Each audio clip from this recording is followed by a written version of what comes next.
В эфире телеканала «Юрган» программа «Крик. Криминал-комментарий». В студии Таисия Шляхтина. Здравствуйте. Вот главные темы выпуска. Провал в наркосети. Деятельность крупного поставщика спайса в Коми пресекли наркополицейские республики. Кофе-дивиденды. В поисках легкой наживы житель Сосногорска взломал кофейный аппарат в одном из местных торговых центров. Аварийные праздники. Первые майские выходные выдались тяжелыми для госавтоинспекции Коми.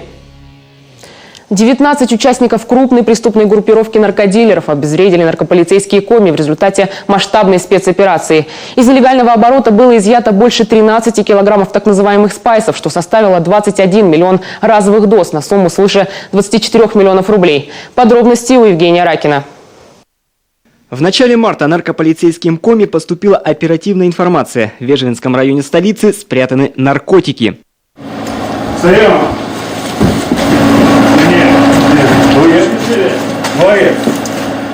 Наркополицейские нашли черную сумку с расфасованным в пакеты порошкообразным веществом, которое, как потом установили эксперты, оказалось наркотиком, больше известным в народе как спайс. По словам хозяина помещения Александра, сумку с зельем он получил на хранение в конце прошлого года от неизвестного мужчины. Мне за это заплатили, чтобы она здесь лежала. Кто заплатил? Я не знаю, с этим человеком не встречался. Никогда не видел. Что? 100 тысяч. Вскоре выяснилось, часть партии уже разошлась по тайникам. Места закладок наркоборцы взяли под наблюдение. И вскоре при попытке забрать товар из схронов взяли с поличным двух жителей Эжвинского района столицы. Молодого мужчину и 17-летнюю школьницу из неполной семьи. Мать неоднократно за совершение дочери административных правонарушений привлекалась, то есть нахождение в ночное время несовершеннолетнего, а также сама дочь, подозреваемая, привлекалась к административной ответственности за мелкое хулиганство. На допросах Эжвинка сначала уверяла, просто проходила мимо, однако позже вину признала, но пояснить, кто заложил сверток с зельем, не смогла. Наркополицейские задались целью проследить весь путь поставки в республику и продолжили оперативно-розыскные мероприятия. С марта по конец апреля они задержали 19 человек. Все они входили в состав организованной преступной группы, которая на протяжении 2 лет снабжала наркотической отравой республику. Роли в данной группе были четко распределены. Значит, были задержаны все участники от наркотиков до мелких сбытчиков. Распространение наркотиков осуществлялось посредством сети интернет, используя тайники-закладки бесконтактным способом. Значит, организатор группы также задержан. По оценке наркополицейских, изъятого в ходе спецоперации зелья хватило бы для удовлетворения спроса на полгода. После ликвидации такой крупной партии наркодилерам пришлось срочно искать новый товар. Начался поиск у самих, как мы предполагаем, сбытчиков уже в масштабах Российской Федерации. То, что не востребовано. А не востребовано то, что имеет более загрязненную, скажем так, формулу, которая более серьезно действует на состояние здоровья человека.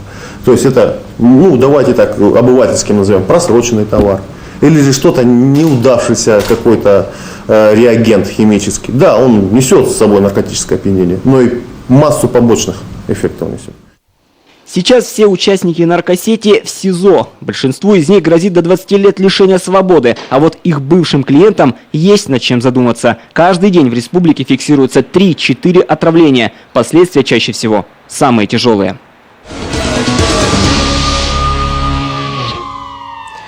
Сыктывкарец в течение нескольких дней обкрадывал квартиру приятеля. Заявление о краже золотых изделий и ноутбуков в столичную полицию поступило от 41-летней местной жительницы.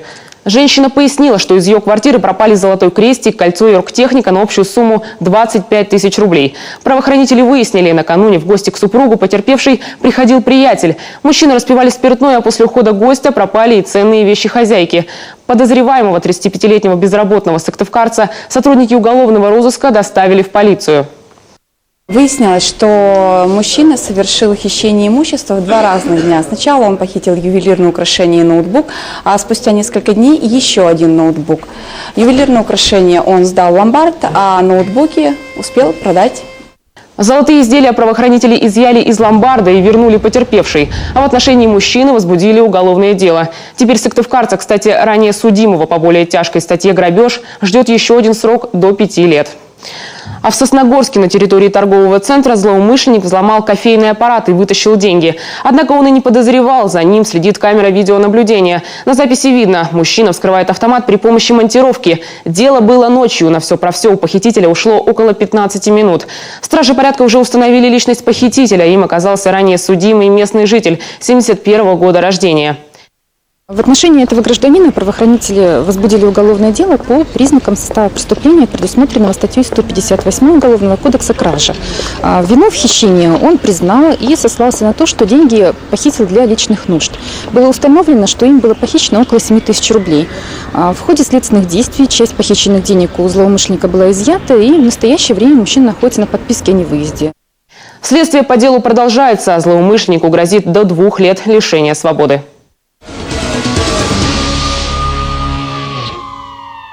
Сыктывкарский суд вынес приговор 23-летней Зое Ратниковой. Девушку обвиняли в убийстве хозяина квартиры, где она снимала комнату.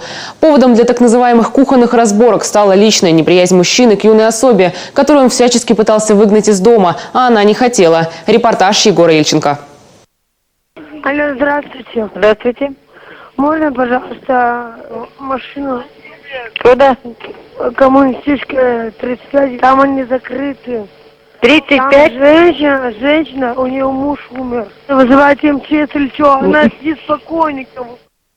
Этот звонок Зои Ратниковой поступил на Сыктывкарскую станцию скорой помощи в ночь на 11 декабря. Оперативно-следственная группа обнаружила в квартире тело хозяина с ножевыми ранениями. На причастность к убийству проверили 7 человек, которые накануне вечером были там в гостях. После тщательной проверки главной подозреваемой оказалась девушка. Она написала явку с повинной. Наташа начал, ругаться, драться со мной, ударил меня шишкой. Ударил меня, так как я не справилась, взяла на столе нож и ударил в живот. Он упал. Как ты оцениваешь сегодня свои действия? Раскаиваешься, не раскаиваешься содеянным?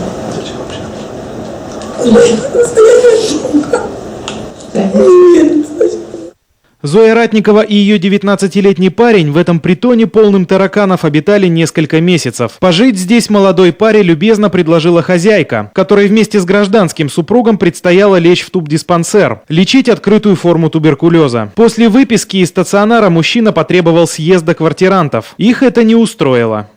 Вообще, у них такие неприязненные отношения, да, то есть говорил обвиняемый уходить с этой квартиры, то есть здесь вы фактически на птичьих правах, никем не являетесь, то есть, уходи.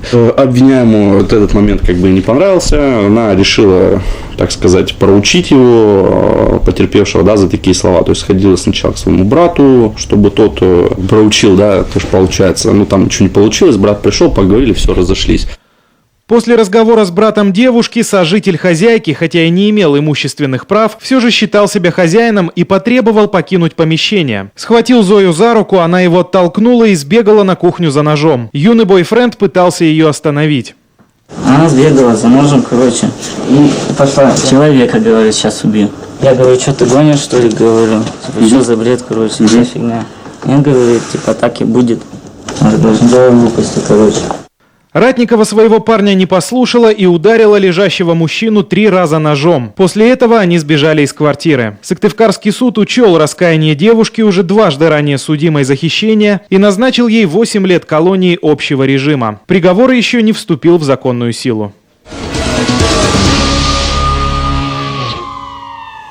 В Коми за первые майские выходные сотрудники госавтоинспекции отстранили от управления автомобилем 149 пьяных водителей и задержали 77 человек, не имеющих либо лишенных права управления.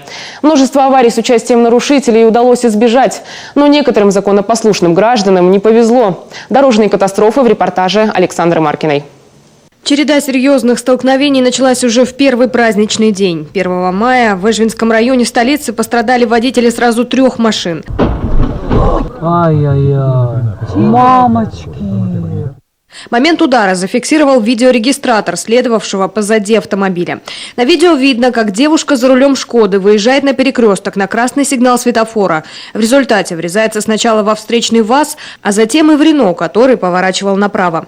Основной удар пришелся на виновницу ДТП. Водители и пассажиры других авто отделались ушибами и ссадинами. Следующая авария произошла днем 2 числа. В Сыктывкаре в лобовую столкнулись «Шевроле Нива» и «Тойота Камри». На перекрестке рядом с одним из торговых центров города водители иномарки и отечественного авто не смогли разобраться, кто из них проедет первым. Водитель автомашины «Нива» «Шевроле» двигался по Сызральскому шоссе со стороны улицы Гаражной, совершая левый маневр поворота на переулок Пушкинский. В это время двигалась автомашина «Тойота» по Сызральскому шоссе со стороны улицы Маркова. В результате произошло столкновение. В настоящее время проводится административное расследование, устанавливаются все обстоятельства дорожного происшествия, опрашиваются очевидцы, чтобы установить степень виновности каждого из участников. По предварительным данным, оба водителя выехали на перекресток на зеленый сигнал светофора. Однако «Нива» не предоставила преимущество движения иномарки. Автовладельцы получили травмы, но госпитализация им не понадобилась. 4 мая в ДТП пострадал житель Ухты. Ночью водитель «Волги» не справился с управлением и оказался в кювете. Водитель 81 года рождения, не имея права управления транспортным средством, управляя автомашиной ГАЗ, двигаясь по улице Транспортная города Ухты, не выдержал безопасную скорость, обеспечивающую постоянный контроль за движением транспортных средств, не справился с рулевым управлением, в результате чего совершил опрокидывание в левый по ходу движения кювет. «Волга» пробила бетонный забор. Извлекать пострадавшего из машины пришлось спасателям. Сейчас мужчина находится в Ухтинской городской больнице с закрытой черепно-мозговой травмой, сотрясением головного мозга, травмой живота и переломом позвоночника. В момент аварии водитель не был пристегнут ремнем безопасности и, предположительно, был пьян. Кстати, за незаконное вождение автомобиля лихача уже 4 раза привлекали к ответственности. Сейчас он приходит в себя и после такой встряски вряд ли рискнет покататься снова. Тем более, что его авто, снятое с учета для утилизации, теперь уж точно восстановлению не подлежит.